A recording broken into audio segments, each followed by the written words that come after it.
بسم اللہ الرحمن الرحیم۔ مزاح اور دل لگی۔ حضور صلی اللہ علیہ وسلم کا مزاح۔ حضرت ابو ہریرہ رضی اللہ عنہ فرماتے ہیں کہ صحابہ کرام رضی اللہ عنہم نے عرض کیا، یا رسول اللہ، آپ ہم سے مذاق بھی فرما لیتے ہیں؟ آپ نے فرمایا، ہاں، مگر میں کبھی غلط بات نہیں کہتا۔ ایک آدمی نے حضرت ابن عباس رضی اللہ عنہما سے پوچھا کہ کیا حضور صلی اللہ علیہ وسلم مزاح فرمایا کرتے تھے؟ حضرت ابن عباس نے فرمایا، ہاں۔ اس آدمی نے کہا، آپ کا مزاح کیسا ہوتا تھا؟ حضرت ابن عباس نے حضور صلی اللہ علیہ وسلم کے مزاح کا ایک قصہ سنایا کہ حضور نے اپنی ایک زوجہ محترمہ کو کھلا کپڑا پہننے کو دیا اور فرمایا، اسے پہن لو اور اللہ کا شکر ادا کرو اور نئی دلہن کی طرح اس کا دامن گھسیٹ کر چلو۔ حضرت انس رضی اللہ عنہ فرماتے ہیں، حضور صلی اللہ علیہ وسلم کے اخلاق تمام لوگوں سے عمدہ تھے۔ میرا ایک بھائی ابو عمیر نامی تھا جو دودھ چھوڑ چکا تھا۔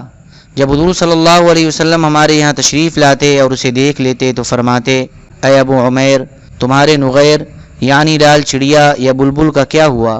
نغیر پرندے کے ساتھ ابو عمیر کھیلا کرتا تھا۔ بعض دفعہ نماز کا وقت آتا اور آپ ہمارے گھر میں ہوتے تو آپ ارشاد فرماتے کہ میرے نیچے جو بچھونا ہے اسے جھاڑو اور اس پر پانی چھڑکو۔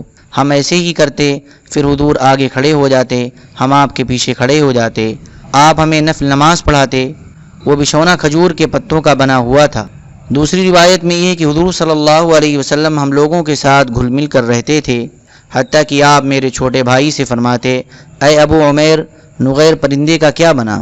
حضرت انس بن مالک رضی اللہ عنہ فرماتے ہیں کہ نبی کریم صلی اللہ علیہ وسلم حضرت ابو طلحہ رضی اللہ عنہ کے یہاں تشریف لے گئے تو ان کے ایک بیٹے کو بڑا غمگین دیکھا جس کی کنیت ابو عمیر تھی۔ حضور کا معمول یہ تھا کہ آپ جب ابو عمیر کو دیکھا کرتے تو اس سے مزاح فرمایا کرتے۔ چنانچہ حضور صلی اللہ علیہ وسلم نے فرمایا، کیا بات ہے، ابو عمیر غمگین نظر آ رہا ہے۔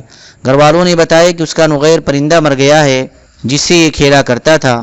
اس پر حضور صلی اللہ علیہ وسلم اسے دل لگی کے لیے فرمانے لگے، اے ابو عمیر، نغیر پرندے کا کیا بنا؟ حضرت انس بن مالک رضی اللہ عنہ فرماتے ہیں کہ ایک آدمی حضور صلی اللہ علیہ وسلم کی خدمت میں آیا اور اس نے حضور صلی اللہ علیہ وسلم سے اپنے لیے سواری مانگی تو حضور نے فرمایا، ہم تمہیں اونٹنی کا بچہ دیں گے۔ اس نے عرض کیا، یا رسول اللہ، میں اونٹنی کے بچے کا کیا کروں گا؟ مجھے تو سواری کے لیے جانور چاہیے، وہ بچہ تو سواری کے کام نہیں آ سکے گا۔ حضور صلی اللہ علیہ وسلم نے فرمایا، ہر اونٹ اونٹنی کا بچہ ہی تو ہوتا ہے۔ حضرت انس رضی اللہ عنہ فرماتے ہیں کہ حضور صلی اللہ علیہ وسلم نے ایک دفعہ مجھے ازراہ مزاح فرمایا، او دکان والے۔ حضرت انس رضی اللہ عنہ فرماتے ہیں کہ دیہات کے رہنے والے ایک آدمی کا نام ظاہر تھا۔ وہ گاؤں سے حضور صلی اللہ علیہ وسلم کے لیے سبزی، ترکاری وغیرہ ہدیہ لایا کرتے اور جب یہ واپس جانے لگتے تو حضور انہیں شہر کی چیزیں دے دیا کرتے اور حضور فرماتے، ظاہر ہمارا دیہات ہے اور ہم اس کا شہر ہیں۔ حضور صلی اللہ علیہ وسلم کو ان سے بڑی محبت تھی لیکن تھے یہ بدصورت۔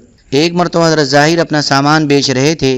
حضور صلی اللہ علیہ وسلم نے پیچھے سے جا کر ان کی کولی ایسی طرح بھری کہ وہ حضور کو دیکھ نہ سکیں، یعنی ان کی کمر اپنے سینے سے لگا کر ان کی بغلوں کے نیچے سے دونوں ہاتھ لے جا کر ان کی آنکھوں پر رکھ دیے۔ حضرت ظاہر نے کہا، مجھے چھوڑ دو، یہ کون ہے؟ پھر پیچھے مڑ کر دیکھا تو حضور کو پہچان لیا اور اپنی پیٹھ حضور صلی اللہ علیہ وسلم کے سینے سے اچھی طرح چمٹانے لگے اور حضور بطور مذاق فرمانے لگے، اس غلام کو کون خریدے گا؟ حضرت ظاہر نے کہا، یا رسول اللہ، اگر آپ مجھے بیچیں گے تو مجھے کھوٹا اور کم قیمت پائیں گے۔ حضور صلی اللہ علیہ وسلم نے فرمایا، لیکن تم اللہ کے نزدیک کھوٹے اور کم قیمت نہیں ہو، بلکہ اللہ کے ہاں تمہاری بڑی قیمت ہے۔ حضرت نعمان بن بشیر رضی اللہ عنہ فرماتے ہیں کہ ایک مرتبہ حضرت ابو بکر رضی اللہ عنہ نے حضور صلی اللہ علیہ وسلم سے اندر آنے کی اجازت مانگی۔ حضرت ابو بکر رضی اللہ عنہ نے سنا کہ حضرت عائشہ رضی اللہ عنہ کی آواز حضور صلی اللہ علیہ وسلم سے اونچی ہو رہی ہے۔ انہوں نے اندر جا کر تھپڑ مارنے کے لیے حضرت عائشہ رضی اللہ عنہ کو پکڑا اور فرمایا، تم اپنی آواز اللہ کے رسول سے اونچی کر رہی ہو۔ حضور صلی اللہ علیہ وسلم حضرت ابو بکر رضی اللہ عنہ کو روکنے لگے۔ حضرت ابو بکر رضی اللہ عنہ اسی غصے میں واپس چلے گئے۔ جب حضرت ابو بکر رضی اللہ عنہ چلے گئے تو حضور صلی اللہ علیہ وسلم نے فرمایا، دیکھا میں نے تمہیں کیسے اس آدمی سے چھڑا لیا۔ چند دن کے بعد پھر حضرت ابو بکر رضی اللہ عنہ نے حضور صلی اللہ علیہ وسلم سے اندر آنے کی اجازت مانگی، اجازت ملنے پر اندر گئے تو دیکھا کہ دونوں میں یعنی حضور صلی اللہ علیہ وسلم اور عائشہ رضی اللہ عنہا میں صلح ہو چکی ہے۔ اس پر حضرت ابو بکر رضی اللہ عنہ نے عرض کیا، جیسے آپ دونوں نے اپنی لڑائی میں شریک کیا تھا ایسی ہی اپنی صلح میں بھی مجھے شریک کر لیں۔ حضور صلی اللہ علیہ وسلم نے فرمایا، ہم نے تمہیں شریک کر لیا، تمہیں شریک کر لیا۔ حضرت عائشہ رضی اللہ عنہ فرماتی ہیں، ایک مرتبہ میں حضور صلی اللہ علیہ وسلم کے ساتھ سفر میں گئی۔ میں اس وقت نوعمر لڑکی تھی، میرے جسم پر گوشت بھی کم تھا اور میرا بدن بھاری نہیں تھا۔ حضور صلی اللہ علیہ وسلم نے لوگوں سے کہا، آپ لوگ آگے چلے جائیں۔ چنانچہ سب چلے گئے تو مجھ سے فرمایا، آؤ میں تم سے دوڑ میں مقابلہ کروں۔ چنانچہ ہم دونوں میں مقابلہ ہوا تو میں حضور صلی اللہ علیہ وسلم سے آگے نکل گئی اور حضور صلی اللہ علیہ وسلم خاموش رہے۔ پھر میرے جسم پر گوشت زیادہ ہو گیا اور میرا بدن بھاری ہو گیا اور میں پہلے قصے کو بھول گئی، تو پھر میں آپ کے ساتھ سفر میں گئی۔ آپ نے لوگوں سے کہا، آگے چلے جاؤ۔ لوگ آگے چلے گئے، پھر مجھ سے فرمایا، آؤ میں تم سے دوڑ میں مقابلہ کروں۔ چنانچہ ہم دونوں میں مقابلہ ہوا تو حضور صلی اللہ علیہ وسلم مجھ سے آگے نکل گئے۔ حضور ہنسنے لگے اور فرمایا، یہ پہلی دوڑ کے بدلے میں ہے، اب معاملہ برابر ہو گیا۔ حضرت انس بن مالک رضی اللہ عنہ فرماتے ہیں کہ ایک مرتبہ نبی کریم صلی اللہ علیہ وسلم سفر میں چل رہے تھے۔ ایک ہدی خاں، ہدی ان اشعار کو کہا جاتا ہے جنہیں پڑھنے سے اونٹ اور تیز چلنے لگتے ہیں۔ حضور صلی اللہ علیہ وسلم کی ازواج مطہرات کے اونٹوں کو ہدی پڑھ کر آگے سے چلا رہا تھا اور یہ ازواج مطہرات حضور سے آگے آگے جا رہی تھیں۔ حضور صلی اللہ علیہ وسلم نے ہدی خاں کو فرمایا، اے انجشا تیرا بھلا ہو، ان کانچ کی شیشیوں کے ساتھ نرمی کرو، اونٹوں کو زیادہ تیز نہ چلاؤ۔ حضرت انس فرماتے ہیں کہ نبی کریم صلی اللہ علیہ وسلم اپنی بعض بیویوں کے پاس آئے، ان ازواج مطہرات کے ساتھ حضرت ام سلیم رضی اللہ عنہا بھی تھیں۔ حضور نے فرمایا، اے انجشا ان شیشیوں کو آہستہ لے کر چلو، اونٹ زیادہ ہدی سن کر مستی میں آ گئے تو یہ عورتیں گر جائیں گی یا ہدی کے اشعار سے ان کے دل چکنا چور ہو جائیں گے۔ حضرت ابو قلابہ کہتے ہیں، حضور صلی اللہ علیہ وسلم نے ایسی بات ارشاد فرمائی، اگر تم میں سے کوئی یہ بات کہتا تو تم اسے عیب کی بات سمجھتے، اور وہ بات یہ ہے کہ حضور صلی اللہ علیہ وسلم نے فرمایا، ان شیشیوں کو آہستہ لے کر چلو۔ حضرت حسن رضی اللہ عنہ فرماتے ہیں، ایک بوڑھی عورت نے حضور اقدس صلی اللہ علیہ وسلم کی خدمت میں حاضر ہو کر عرض کیا، یا رسول اللہ، آپ دعا فرما دیں کہ اللہ تعالیٰ مجھے جنت میں داخل کر دے۔ آپ نے فرمایا، اے ام فلاں، جنت میں کوئی بوڑھی عورت نہیں جائے گی۔ وہ عورت روتے ہوئے واپس جانے لگی تو آپ نے فرمایا، اسے بتا دو کہ وہ جنت میں بڑھاپے کی حالت میں داخل نہیں ہوگی بلکہ جوان کنواری بن کر جنت میں جائے گی، کیونکہ اللہ تعالیٰ فرماتے ہیں، اِنَّا أَنشَأْنَاهُنَّ إِنشَاءً فَجَعَلْنَاهُنَّ أَبْكَارًا۔ ترجمہ، ہم نے وہاں کی ان عورتوں کو خاص طور پر بنایا ہے، یعنی ہم نے ان کو ایسا بنایا ہے کہ وہ کنواریاں ہیں۔ نبی کریم صلی اللہ علیہ وسلم کے صحابہ کا مزاح و دل لگی۔ حضرت عوف بن مالک اشعری رضی اللہ عنہ فرماتے ہیں کہ میں غزوہ تبوک میں حضور صلی اللہ علیہ وسلم کی خدمت میں حاضر ہوا۔ آپ چمڑے کے ایک چھوٹے خیمہ میں تشریف فرما تھے۔ میں نے آپ کو سلام کیا، آپ نے سلام کا جواب دیا اور فرمایا، اندر آ جاؤ۔ میں نے عرض کیا، کیا سارا ہی آ جاؤں؟ حضور صلی اللہ علیہ وسلم نے فرمایا، سارے ہی آ جاؤ۔ چنانچہ میں اندر چلا گیا۔ حضرت ولید بن عثمان بن ابو العالیہ فرماتے ہیں کہ حضرت عوف نے جو یہ کہا کہ کیا میں سارا ہی آ جاؤں، یہ خیمہ کے چھوٹے ہونے کی وجہ سے کہا تھا۔ حضرت ابن ابی ملیکہ رضی اللہ عنہ فرماتے ہیں کہ حضرت عائشہ رضی اللہ عنہا نے حضور صلی اللہ علیہ وسلم سے کوئی مذاق کی بات کی تو حضرت عائشہ رضی اللہ عنہا کی والدہ نے کہا، یا رسول اللہ، اس قبیلے کی بات مذاق کی باتیں قبیلے کنانہ سے ہیں۔ حضور صلی اللہ علیہ وسلم نے فرمایا، یہ خاندان ہمارے مذاق کا ایک حصہ ہے۔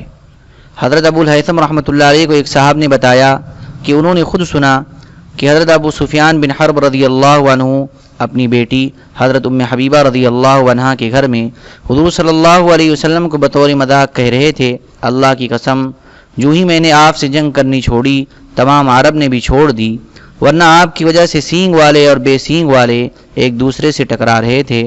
حضور صلی اللہ علیہ وسلم سن کر مسکراتے رہے اور آپ نے فرمایا، اے ابو حنظلہ، تم بھی ایسی باتیں کرتے ہو۔ حضرت بکر بن عبداللہ رضی اللہ عنہ فرماتے ہیں، حضور صلی اللہ علیہ وسلم کے صحابہ مذاق میں ایک دوسرے پر خربوز پھینکتے تھے، لیکن جب حقیقت اور کام کا وقت ہوتا تو اس وقت وہ مرد میدان ہوتے، یعنی اس وقت مذاق نہیں کرتے تھے، جب کام نہ ہوتا تو کبھی کبھار کرتے تھے۔ حضرت قرہ رحمۃ اللہ علیہ کہتے ہیں میں نے حضرت ابن سیرین سے پوچھا کہ کیا حضور صلی اللہ علیہ وسلم کے صحابہ آپس میں ہنسی مذاق کیا کرتے تھے؟ حضرت ابن سیرین نے کہا ہاں وہ عام لوگوں جیسے ہی تھے۔ چنانچہ حضرت ابن عمر رضی اللہ عنہما مذاق میں شعر پڑھا کرتے یحب الخمر من مال الندامہ ویکرہ ان تفارقہ الفلوس، وہ بخیل ہے اس لیے اپنے ہمنشینوں کے مال سے شراب پینا چاہتا ہے اور مال کی جدائی سے اسے بڑی ناگواری ہوتی ہے۔ حضرت ام سلمہ رضی اللہ عنہ فرماتی ہیں حضرت ابو بکر رضی اللہ عنہ تجارت کی غرض سے بصرہ ملک شام کا ایک شہر تشریف لے گئے۔ ان کے ساتھ حضرت نعیمان اور حضرت سویبت بن حرملہ رضی اللہ عنہما بدری صحابی بھی تھے۔ حضرت سویبت کھانے کے سامان کی ذمہ دار تھے۔ حضرت نعیمان نے ان سے کہا مجھے کچھ کھانا کھلا دو۔ حضرت سویبت نے کہا حضرت ابو بکر گئے ہوئے ہیں، جب وہ آ جائیں گے تو کھلا دوں گا۔ حضرت نعیمان کی طبیعت میں ہنسی اور مذاق بہت زیادہ تھا۔ وہاں قریب میں کچھ لوگ اپنے جانور لے کر آئے ہوئے تھے۔ حضرت نعیمان نے ان سے جا کر کہا میرا ایک خوب چست اور طاقتور عربی غلام ہے، تم لوگ اسے خرید لو۔ ان لوگوں نے کہا بہت اچھا۔ حضرت نعیمان نے کہا بس اتنی بات ہے کہ وہ ذرا باتونی ہے اور شاید وہ یہ بھی کہے کہ میں آزاد ہوں۔ اگر تم اس کہنے کی وجہ سے اسے چھوڑ دو گے تو پھر رہنے دو، یہ سودا مت کرو اور میرے غلام کو نہ بگاڑو۔ انہوں نے کہا نہیں، ہم تو اسے خریدیں گے اور اسے نہیں چھوڑیں گے۔ چنانچہ ان لوگوں نے 10 جوان اونٹنیوں کے بدلے میں انہیں خرید لیا۔ حضرت نعیمان 10 اونٹنیاں ہانکتے ہوئے آئے اور ان لوگوں کو بھی ساتھ لائے اور آ کر ان سے کہا یہ رہا تمہارا وہ غلام، اسے لے لو۔ جب وہ لوگ حضرت سویبت کو پکڑنے لگے تو حضرت سویبت نے کہا حضرت نعیمان غلط کہہ رہے ہیں، میں تو آزاد آدمی ہوں۔ ان لوگوں نے کہا انہوں نے تمہاری یہ بات ہمیں پہلے ہی بتا دی تھی۔ چنانچہ وہ لوگ حضرت سویبت کے گلے میں رسی ڈال کر لے گئے۔ اس کے بعد حضرت ابو بکر رضی اللہ عنہ واپس آئے تو انہیں اس قصے کا پتہ چلا تو وہ اور ان کے ساتھی ان خریدنے والوں کے پاس گئے اور ساری بات بتا کر ان کی اونٹنیاں انہیں واپس کیں اور حضرت سویبت کو واپس لے کر آئے۔ پھر مدینہ واپس آ کر ان حضرات نے حضور صلی اللہ علیہ وسلم کو یہ سارا واقعہ سنایا تو حضور صلی اللہ علیہ وسلم اور آپ کے صحابہ اس قصے کو یاد کر کے سال بھر ہنستے رہے۔ ان حضرات کے دل بالکل صاف ستھرے تھے اور حضرت سویبت کو معلوم تھا کہ حضرت نعیمان کی طبیعت میں ہنسی مذاق بہت ہے، اس لیے انہوں نے کچھ برا نہ مانا۔ حضرت ربیعہ بن عثمان رضی اللہ عنہ فرماتے ہیں کہ ایک دیہاتی آدمی نبی کریم صلی اللہ علیہ وسلم کی خدمت میں آیا اور اپنی اونٹنی مسجد سے باہر بٹھا کر مسجد کے اندر چلا گیا۔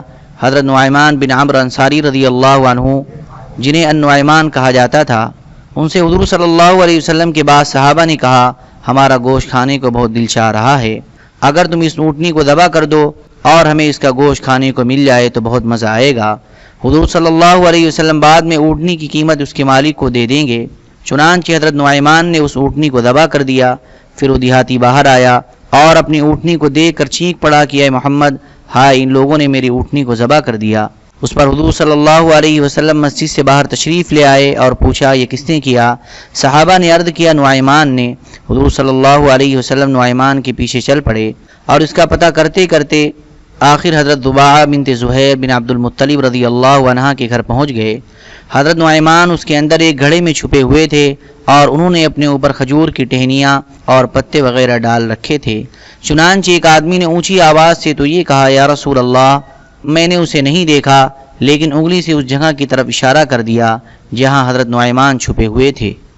حضور صلی اللہ علیہ وسلم نے وہاں جا کر انہیں باہر نکالا تو پتوں وغیرہ کی وجہ سے ان کا چہرہ بدلا ہوا تھا۔ حضور صلی اللہ علیہ وسلم نے ان سے فرمایا تم نے ایسا کیوں کیا؟